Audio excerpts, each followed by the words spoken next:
Hello student, welcome to Navankur Digi Lessons class. मैं हूँ सीमा साद और आज आप मेरे साथ पढ़ेंगे क्लास 7 की सोशल साइंस का चैप्टर 8 जिसका नाम है वायुमंडल।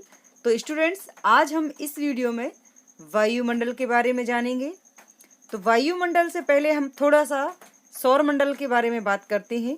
तो स्टूडेंट्स, पिछली कक्षाओं में आपने सौरमंडल के बारे में पढ़ा और सौरमंडल के ग्रहों में पृथ्वी ही एक ऐसा मात्र ग्रह है जहाँ पर जीवन पाया जाता है। मीन्स सौरमंडल में जो 8 ग्रह हैं उन 8 ग्रहों में से पृथ्वी एकमात्र ऐसा ग्रह है जहाँ पर जीवन पाया जाता है, क्योंकि यहाँ पर विभिन्न प्रकार के जीव जंतु पेड़ पौधे पाए जाते हैं। और यह सब इसलिए संभव है, यानी यह सब इसलिए वहाँ पर पाए जाते हैं क्योंकि पृथ्वी जो ग्रह है वहाँ पर जीवन के लिए आवश्यक तत्व जैसे कि पानी, हवा उपलब्ध है, इसलिए वहाँ पर जीवन पाया जाता है। तो पृथ्वी पर इन तत्वों की मौजूदगी वायुमंडल के कारण ही संभव हुई है। तो इस पाठ में और इस वीडियो में हम वायुमंडल की विस्तार से चर्चा करेंगे। वायुमंडल क्या है, वायुमंडल को कितने ग्रहों में या कितने भागों में बांटा गया है, यह सब हम आज इस वीडियो में जानेंगे। तो हम सबसे पहले शुरुआत कर रहे हैं वायुमंडल एक परिचय। मीन्स वायुमंडल क्या होता है। हमारी पृथ्वी के चारों ओर फैले वायु के आवरण को ही हम वायुमंडल कहते हैं। मीन्स हमारी पृथ्वी के चारों ओर हवा का जो आवरण है, वायु मीन्स हवा, तो हवा का जो आवरण है उसे ही हम वायुमंडल कहते हैं। यह समुद्र तल से लगभग 1600 किलोमीटर की ऊंचाई तक फैला हुआ है। मीन्स ये जो वायुमंडल है, यह वायुमंडल समुद्र तल से लेकर 1600 किलोमीटर की ऊंचाई तक ऊपर फैला हुआ है। वायुमंडल में घनत्व भी होता है जो कि ऊंचाई के अनुसार तेजी से घटता जाता है। मतलब वायुमंडल में घनत्व होता है और यह घनत्व जैसे जैसे ऊंचाई बढ़ती जाती है वैसे वैसे ये घटता जाता है, मीन्स कम होता जाता है। वायु का लगभग 97% भाग धरातल से 30 किलोमीटर की ऊंचाई तक पाया जाता है। मीन्स हम बात कर रहे हैं वायुमंडल की, तो वायु का जो 97% भाग है वह धरती से 30 किलोमीटर की ऊंचाई तक ही पाया जाता है। मीन्स वैसे वायुमंडल 1600 किलोमीटर की ऊंचाई तक है, लेकिन 30 किलोमीटर की ऊंचाई तक ही वायु मंडल जो है मतलब कि का जो भाग है लगभग वह पाया जाता है। पृथ्वी से जैसे जैसे दूर होते जाते हैं वायु विरल होती जाती है। मीन्स हम पृथ्वी से जैसे जैसे दूर होते जाते हैं, मीन्स ऊंचाई पर जाते हैं, बढ़ते जाते हैं, वैसे वैसे वायु दूर होती जाती है, यानी वायु का घनत्व जो है वो कम होता जाता है। तो यह है, आप चित्र में भी देख सकते हैं स्टूडेंट्स। यहाँ पर मैंने एक चित्र भी आपको दिखाया है, ये दिखाने की कोशिश की है, जिसमें कि आप देख रहे हैं पृथ्वी का चित्र बना हुआ है। पृथ्वी कैसी है, आपकी गोल है, और पृथ्वी के बाहर आपको एक एरो के माध्यम से बताया गया है कि पृथ्वी से जस्ट उसके लगा हुआ है वायुमंडल। मीन्स वायुमंडल और पृथ्वी एक दूसरे के पूरक हैं। मीन्स हम अलग नहीं कर सकते। जैसे हमारी पृथ्वी गोल है और पृथ्वी से ही लगा हुआ है आपका वायुमंडल, मतलब हवा का आवरण। तो ये जो वायुमंडल है, वायुमंडल जो हवा का आवरण है जो कि पृथ्वी को चारों ओर से घिरे हुए हैं, तो यह है आपका वायुमंडल। अब वायुमंडल का हमारे लिए महत्व क्या है। पृथ्वी पर जीवन का अस्तित्व बनाए रखने के लिए वायुमंडल का बहुत महत्व है। मीन्स ये जो वायुमंडल है इसका महत्व क्या होता है, तो पृथ्वी पर जीवन को बनाए रखने के लिए वायुमंडल बहुत आवश्यक है, क्योंकि इसका पहला कारण ये है कि यह सूर्य की पराबैंगनी घातक किरणों से पृथ्वी के जीवधारियों को बचाने में सहायक है। मीन्स ये जो वायुमंडल है यह धरती पर सूर्य से आने वाली पराबैंगनी किरणें जो कि घातक किरणें होती हैं, जो कि पृथ्वी के जीवधारियों के लिए नुकसानदायक होती हैं, उनसे बचाने में सहायक होता है कौन, वायुमंडल। इसके अलावा यह पृथ्वी पर जीवन हेतु अनुकूल तापमान बनाए रखता है। मतलब धरती पर ये जो वायुमंडल है यह तापमान को बैलेंस करके रखता है, तापमान का संतुलन बनाकर रखता है, ना तो जो अधिक गर्मी होने देता है और ना ही अधिक सर्दी होने देता है, जिससे कि धरती का जो तापमान है पृथ्वी का वह बैलेंस रहता है, जिससे पृथ्वी का धरातल ना ही अधिक गर्म हो पाता कभी और ना ही अधिक ठंडा हो पाता है। वायुमंडल पृथ्वी पर एक स्थान से दूसरे स्थान तक ध्वनि तरंगों को भेजने का माध्यम है। मीन्स ये जो वायुमंडल है ये पृथ्वी पर एक स्थान से लेकर दूसरे स्थान तक ध्वनि तरंग मीन्स आवाज, ध्वनि की तरंगों को भेजने में भी यह अहम भूमिका निभाता है। वायुमंडल वायुयान की उड़ानें भी वायुमंडल के कारण ही संभव हो सकी है। मीन्स ये जो हम देखते हैं धरती मतलब कि पृथ्वी पर ये जो वायुयान उड़ाए जाते हैं, हवाई जहाज उड़ाए जाते हैं, इनको उड़ाने में भी अहम भूमिका आपका ये वायुमंडल निभाता है। इन्हीं के कारण ये सब संभव है। इसके अलावा इसका एक और महत्व है, पृथ्वी पर मौसमी परिवर्तन जैसे कि तापमान संतुलन, वायु का संचार, वर्षा आदि वायुमंडल के कारण ही संभव है। यानी पृथ्वी पर जो मौसम संबंधी परिवर्तन होते हैं जैसे कि ताप का बैलेंस करना, वायु का संचार, वर्षा आदि, यह सब चीज़ें वायुमंडल के कारण ही संभव हो सकी हैं। इसके बाद नेक्स्ट है वायु का संगठन, वायु का संगठन। वायु हमारे चारों ओर फैली वायु की अनेक गैसों का मिश्रण है। मीन्स हम यहाँ पर पढ़ रहे हैं वायुमंडल का संगठन, यानी वायु जो है उसका जो संगठन है वह किस प्रकार है। तो हमारे चारों ओर फैली वायु अनेक गैसों का मिश्रण है। ये जो वायु है हमारे चारों ओर फैली हुई वायुमंडल के रूप में, इसमें कई प्रकार की गैसें पाई जाती हैं। अनेक गैसों का मिश्रण है मीन्स इसके अंदर कई प्रकार की गैसें पाई जाती हैं। वायुमंडल में कोई एक गैस नहीं पाई जाती। तो इसमें सबसे अधिक मात्रा जो है वह है नाइट्रोजन की। कौन सी गैस की? नाइट्रोजन की, जो कि 78% पाई जाती है। वायुमंडल में सबसे ज़्यादा नाइट्रोजन गैस पाई जाती है और ये 78% है। ऑक्सीजन या ऑक्सीजन 21%, यानी वायुमंडल में 78% नाइट्रोजन है और 21% ऑक्सीजन है, तथा 1% या 1% अन्य गैसें जिनमें organ, carbon dioxide, hydrogen, helium तथा ओजोन गैसें पाई जाती हैं। साथ ही कुछ मात्रा में जल वाष्प, धूलकण, धुआं आदि विद्यमान रहते हैं। मीन्स वायुमंडल में गैसों का ये डिवाइडेशन है, यानी कि विभाजन है कि कितनी मात्रा में कौन सी गैस इसमें पाई जाती है। और 1% जो है यानी 78%, और यदि हम 21% को जोड़ दें तो हो जाएगा आपका 99%। इसमें अब बचता है 1%, तो उस 1% में ही argon, carbon dioxide, hydrogen, helium और ओजोन गैस पाई जाती है। और साथ ही साथ कुछ इस मात्रा में जल वाष्प, धूलकण, धुआं आदि विद्यमान रहते हैं। ऑक्सीजन जीवनदायिनी गैस है। ये आप सब जानते हैं, सबको पता है कि जो वायुमंडल में ऑक्सीजन है वही जीवनदायिनी गैस है। इसी की वजह से पृथ्वी पर जीवन संभव है। और ये हमें कहाँ से मिलती है? पेड़ पौधों से मिलती है। आपको पता होगा कि जीवनदायिनी गैस है, इसको ग्रहण करके ही व्यक्ति जीवित रहता है। और चूंकि हम मनुष्य जो बुद्धिजीवी है, मनुष्य हैं, यह हम कार्बन डाइऑक्साइड छोड़ते हैं जो कि एक जहरीली गैस है, और यह पेड़ पौधों के लिए आवश्यक है। और पेड़ पौधों से हम ऑक्सीजन ग्रहण करते हैं जो कि हमारे लिए जीवनदायिनी गैस है। इसी के कारण जीवन संभव है। नाइट्रोजन सर्वाधिक मात्रा में होते हुए भी अप्रत्यक्ष रूप से वनस्पति के विकास में सहायक होती है। यानी वायुमंडल में सबसे अधिक मात्रा नाइट्रोजन गैस की है, और लेकिन ये अप्रत्यक्ष रूप से वनस्पतियों के विकास में सहायक होती है। हाइड्रोजन और ऑक्सीजन के मिलने से पानी बनता है। तो स्टूडेंट्स, यहाँ पर दो बातें जो आपके लिए गौर करने वाली थी, एक कि ऑक्सीजन जीवनदायिनी गैस है, दूसरा इसमें सबसे ज़्यादा अधिक मात्रा में वायुमंडल में पाई जाने वाली जो गैस है वह है नाइट्रोजन, जो कि 78% पाई जाती है। तो ये भी आपको याद रखना है कि वायुमंडल में सबसे अधिक मात्रा कौन सी गैस की है, तो आप बताएंगे कि नाइट्रोजन सबसे अधिक मात्रा में पाई जाती है।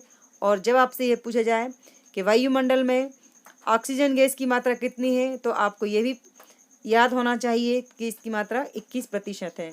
अब बचता है 1%, तो 1% में बाकी सभी गैसें हैं। फिर यहाँ पर एक और बात जो नोट करने वाली आ रही है वो ये है कि हाइड्रोजन और ऑक्सीजन के मिलने से पानी बनता है। मीन्स ये आपके लिए और भी ज़्यादा नोटिस करने वाली बात है या गौर करने वाली बात है कि जो पानी है, पानी का निर्माण होता कैसे है। तो यहाँ पर आपके लिए बताया जा रहा है कि हाइड्रोजन और ऑक्सीजन के मिलने से पानी बनता है। कार्बन डाइऑक्साइड और जल दोनों पेड़ पौधों के विकास के लिए आवश्यक है। यानी जो पेड़ पौधे पाए जाते हैं पृथ्वी पर, जिनसे ऑक्सीजन गैस प्राप्त होती है, इनके विकास के लिए पानी और कार्बन डाइऑक्साइड दोनों ही बहुत ज़रूरी है। यानी पेड़ पौधों को यदि विकसित करना है और इनके विकास के लिए, तो जो सबसे अहम चीज़ें हैं वो है आपका पानी, और पानी के साथ में कार्बन डाइऑक्साइड गैस, ये दोनों ही इनके विकास में सहायक होते हैं।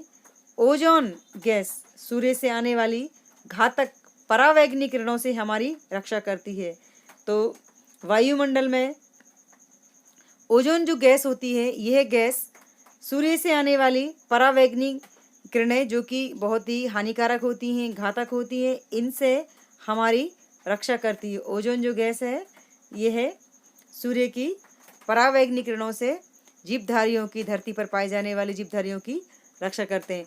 और मैं आपको एक और बात बताना चाहूँगी स्टूडेंट्स, यहाँ पर आप एक चित्र देख रहे होंगे। इस चित्र में आपको बताया गया है, पूरा डिवाइडेशन किया गया है वायुमंडल का संगठन। इसका ये चित्र है वायुमंडल का, आप देख सकते हैं। इसमें कुछ भी आपके लिए समझ में ना आए ऐसी कोई चीज़ नहीं है। आप देख सकते हैं ये एक गोल चित्र था। क्योंकि गोल क्यों था? यह इसलिए है क्योंकि पृथ्वी कैसी है, गोल है, और वायुमंडल पृथ्वी से जुड़ा हुआ है, ये अलग से नहीं है।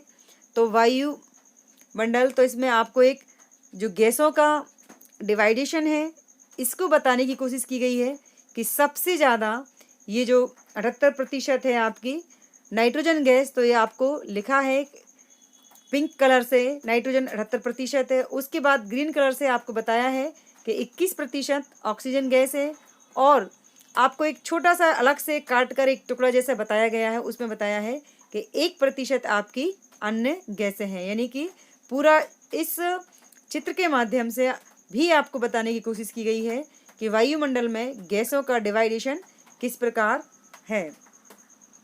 अब हम आगे बढ़ेंगे और फिर इसी चीज़ों को पुनः रिपीट करने की कोशिश की गई है कि पृथ्वी पर क्या क्या कितनी मात्रा में है। तो पृथ्वी के चारों ओर फैले वायु के आवरण को वायुमंडल कहते हैं, ये मैं आपको बता चुकी हूँ। इसके अलावा वायुमंडल का विस्तार समुद्र तल से 1600 किलोमीटर की ऊंचाई तक है। तो ये जो खास बातें हैं जो आपको नोट करने वाली हैं, इसलिए इनको पुनः दोहराया गया है ताकि आप इन चीज़ों को और एक बार पढ़ें और आप याद रखें। यह विभिन्न गैसों का मिश्रण है, मतलब ये जो वायुमंडल है इसमें कई प्रकार की गैसें हैं। वायुमंडल में 78% नाइट्रोजन, 21% ऑक्सीजन, और दोनों को मिलाकर कितना हो गया? 99% हो गया। अब 1% में आपकी आर्गन या organ, carbon dioxide, hydrogen, helium तथा ओजोन गैसें पाई जाती हैं। और ऑक्सीजन जीवनदायिनी गैस है और ओजोन जीवन रक्षक गैस है। तो ये यहाँ पर जो इम्पोर्टेंट याद रखने वाली चीज़ें थी वो मैंने आपको पुनः रिपीट करने की कोशिश की है ताकि आप इन चीज़ों को याद रख सकें। अब देखते हैं वायु की या वायुमंडल की संरचना। मीन्स वायुमंडल की हम बात कर रहे हैं तो वायुमंडल की बनावट कैसी है। वायुमंडल की संरचना मीन्स वायुमंडल की बनावट। तो तापक्रम की भिन्नता और तापक्रम में परिवर्तन की दर के आधार पर वायुमंडल को 5 परतों में बांटा गया है। मीन्स 5 भागों में बांटा गया है। यानी कि वायुमंडल को 5 भागों में बांटा गया है। वो कौन कौन से हैं? तो पहला जो उसका मंडल है वह है क्षोभ मंडल, और फिर सेकंड है समताप मंडल, तीसरा है मध्य मंडल, चौथा है ऊष्मा मंडल, और पांचवा है वायुमंडल। तो ये है, इन 5 मंडलों में वायुमंडल को बांटा गया है। अब हम एक एक करके इन सभी के बारे में समझने की कोशिश करेंगे। आप यहाँ चित्र में भी देख सकते हैं कि किस तरह वायुमंडल का डिवाइडेशन किया गया है। आप स्टूडेंट्स नीचे देखें, सबसे नीचे आपको लिखा है ध्रुव और बीच में लिखा है आपका क्षोभ मंडल और इस तरफ लिखा है आपका विषुवत रेखा 0 डिग्री। तो 8 किलोमीटर की ऊंचाई से लेकर 18 किलोमीटर की ऊंचाई तक यह आपका क्षोभ मंडल है। और नीचे इस चित्र में आप देख सकते हैं यहाँ पर बादल, वर्षा, पहाड़, शिखर जो कि लिखा हुआ है। तो ये सारी जो घटनाएं हैं वह इसी क्षोभ मंडल में होती हैं, यानी कि मौसम संबंधी परिवर्तन आप देख सकते हैं चित्र में। इसमें आपको बादल बताए गए हैं, यानी कि पानी गिरती हुई दिखाया जा रहा है। तो ये जो बारिश होती है, मौसम संबंधी परिवर्तन होते हैं, मौसम का बदलना, ये सारी प्रोसेस, ये सारे परिवर्तन इसी क्षोभ मंडल में होते हैं, जो कि वायुमंडल का पहला मंडल है। इसकी जो ऊंचाई है वह 8 किलोमीटर से 18 किलोमीटर तक है। फिर इसके बाद फिर आपका दूसरा मंडल शुरू होता है जो कि समताप मंडल है। यह है 32 किलोमीटर से लेकर 50 किलोमीटर की ऊंचाई तक फैला हुआ है। और इसके बाद आपकी ओजोन परत शुरू होती है।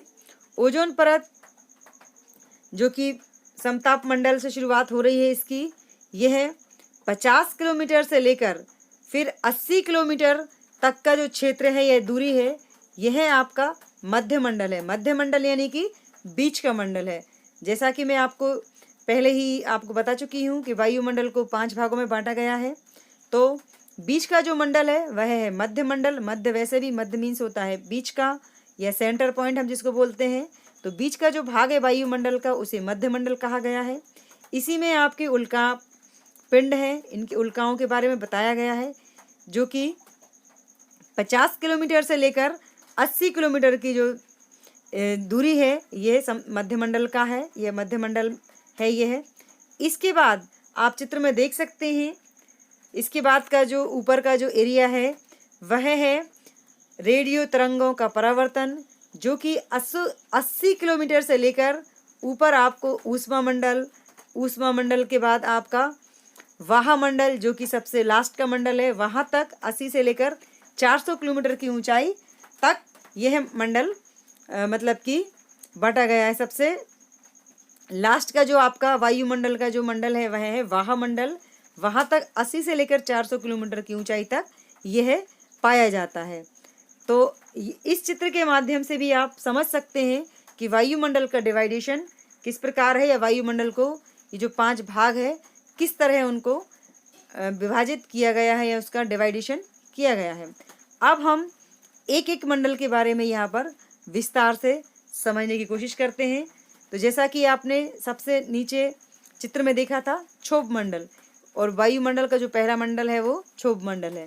तो ध्रुवों पर इसकी ऊंचाई 8 किलोमीटर से लेकर 8 किलोमीटर तथा विषुवत वृत्त पर 18 किलोमीटर तक है।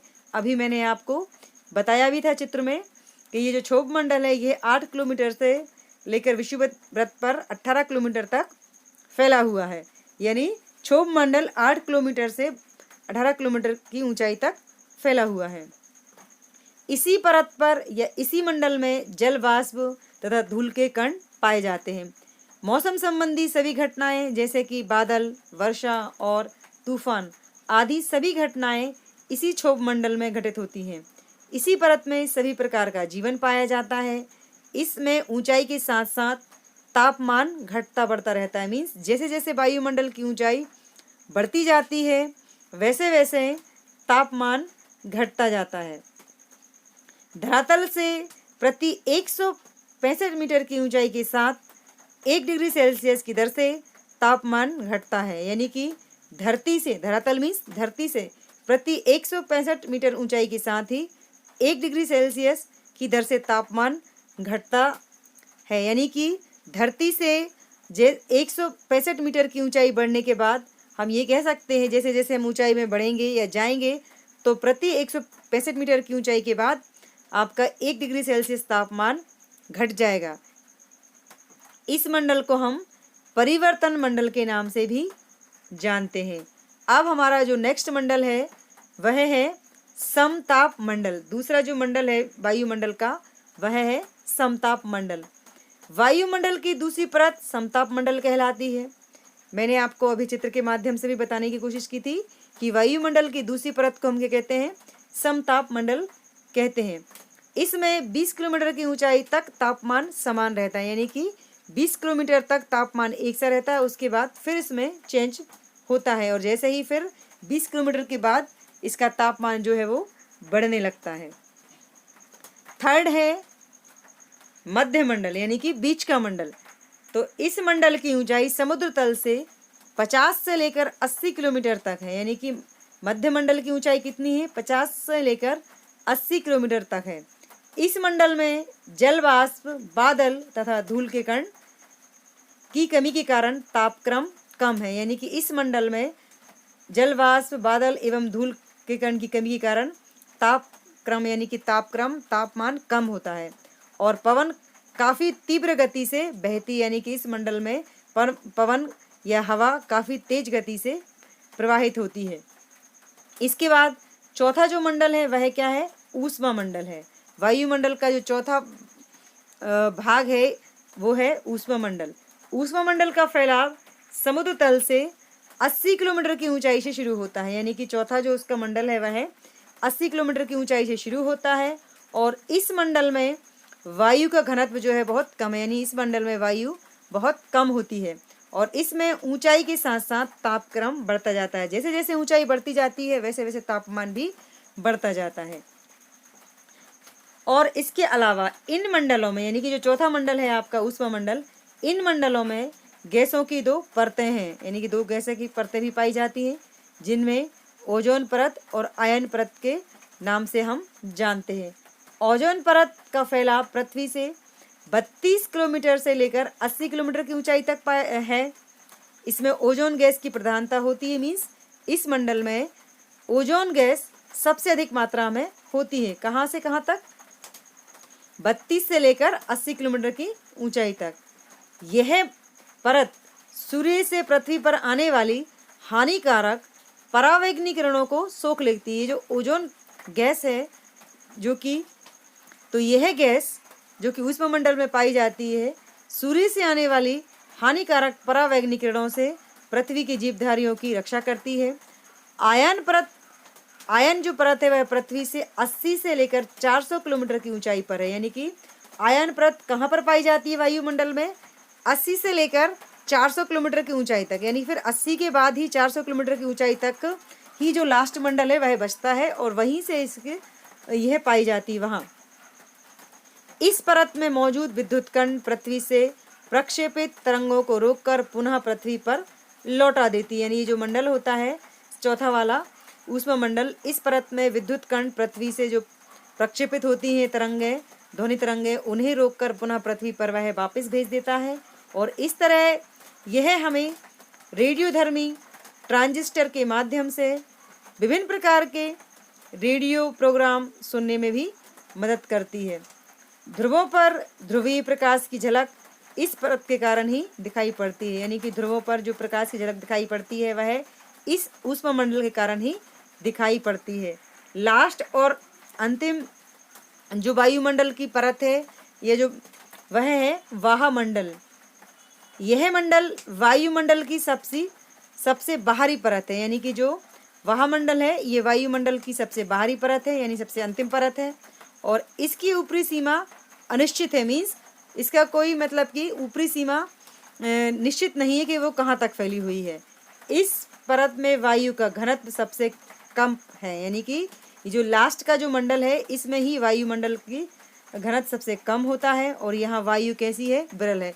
क्यों विरल है, क्योंकि यहाँ पर वायु की कोई सीमा निश्चित नहीं है, वायु का घनत्व निश्चित नहीं है, इसलिए यहाँ पर वायु जो है वो विरल है, मतलब कोई इसकी मात्रा निश्चित नहीं है। तो स्टूडेंट्स, यहाँ पर इस वीडियो में हमने वायुमंडल क्या है, वायुमंडल में कौन कौन सी गैसें पाई जाती हैं, और वायुमंडल को कितने भागों में बांटा गया है, और इन जितने 5 भागों में बांटा गया है उन सभी को हमने आपको मतलब कि एक एक करके समझाने की कोशिश की थी। आशा करती हूँ कि आपको समझ में आए होंगे। Thanks for watching.